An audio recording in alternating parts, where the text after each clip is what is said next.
Presidente, senhoras e senhores deputados,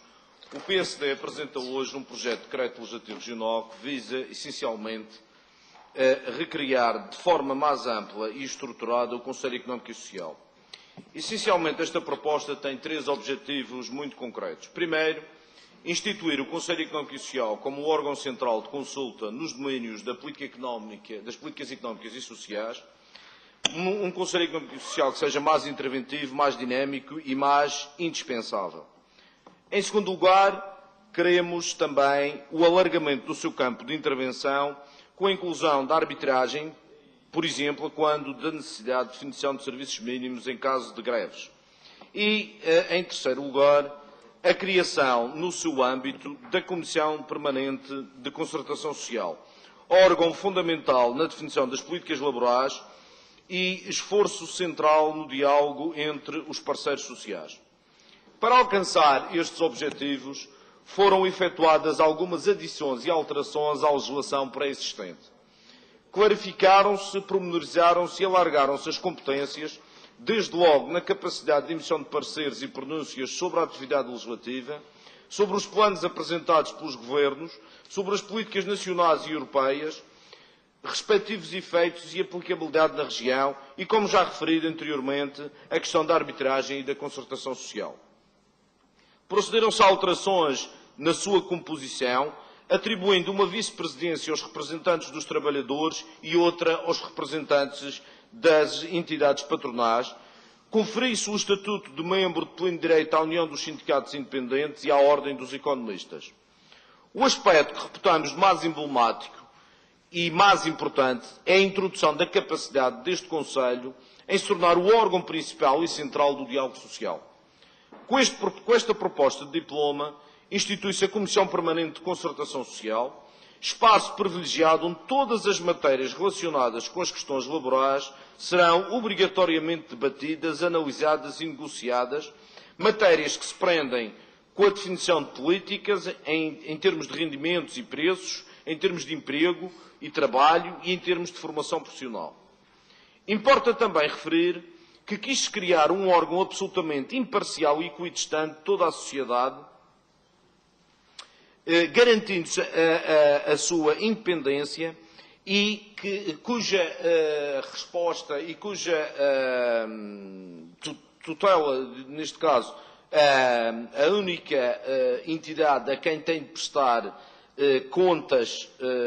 relativamente ao seu trabalho passa a ser a Assembleia Legislativa Regional. Ao contrário do que existia antes e do que existe na outra região autónoma, com a aprovação deste diploma, dotaremos a região de um órgão consultivo cuja única tutela é a que decorre deste Parlamento, ou seja, um verdadeiro órgão consultivo da região, da sua sociedade, do seu tecido económico, dos seus trabalhadores, aqui representados por todos nós eleitos pelo povo da região. Só a este Parlamento e, por conseguinte, a toda a sociedade madeirense deve este Conselho solicitar... Peço desculpa. Só a este Parlamento deve este Conselho satisfações, independentemente de quem esteja no Governo ou a desempenhar as tarefas executivas.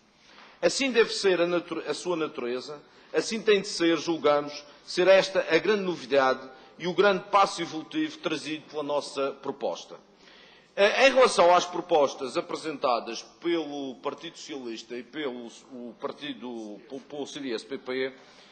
eu diria o seguinte: a proposta apresentada pelo Partido Socialista é em tudo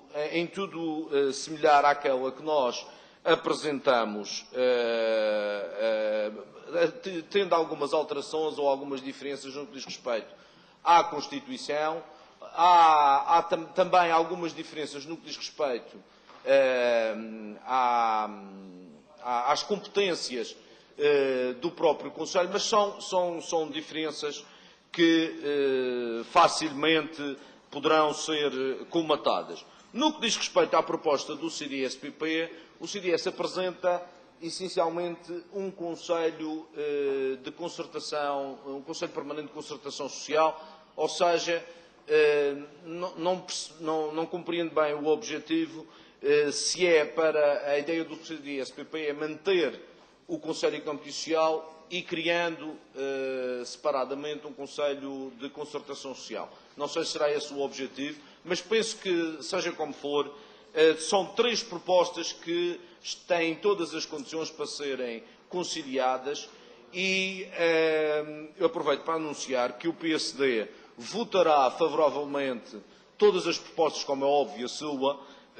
que é aquela que apresenta, mas também votará favoravelmente as propostas do Partido Socialista e do CDS-PP, para depois, em comissão, podermos trabalhar e aqui, sem qualquer tipo de falta de humildade, usando a proposta do PSD como base, podermos trabalhar num texto conjunto e diria, usando a do PSD como base, uma vez que da análise que foi possível fazer aos três documentos, é aquela que apresenta, e passa em modéstia, um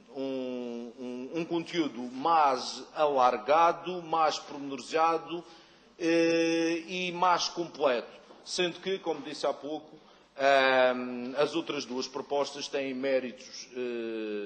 incontornáveis e méritos que têm que ser reconhecidos, podendo a Comissão, em sede de especialidade, apresentar um trabalho consensual e ainda aduzindo maior qualidade ao documento final que poderá ser produzido. E, a partir deste momento, conforme disse durante a intervenção, a Madeira estará dotada de um verdadeiro Conselho Económico e Social, com mais capacidade de intervenção, com mais peso na sociedade, representando os diferentes setores, representando as diferentes áreas, quer desde os trabalhadores até às entidades patronais, podendo promover aqui uma verdadeira discussão e um verdadeiro diálogo social para que se tente uma maior convergência e uma melhor definição das políticas económicas, mas essencialmente aquelas que dizem respeito às questões laborais e às questões do diálogo social, que deixa de estar sobre a alçada do próprio Governo. O Governo apresentará as suas propostas, apresentará as suas ideias, a Assembleia e os partidos farão o mesmo, mas depois todos estes inputs poderão ser dirimidos e trabalhados num verdadeiro espaço, que é o espaço do Conselho Económico e Social. Isto no que diz respeito às questões laborais e às questões que têm a ver com o diálogo social, mas também em termos dos trabalhos que poderão ser produzidos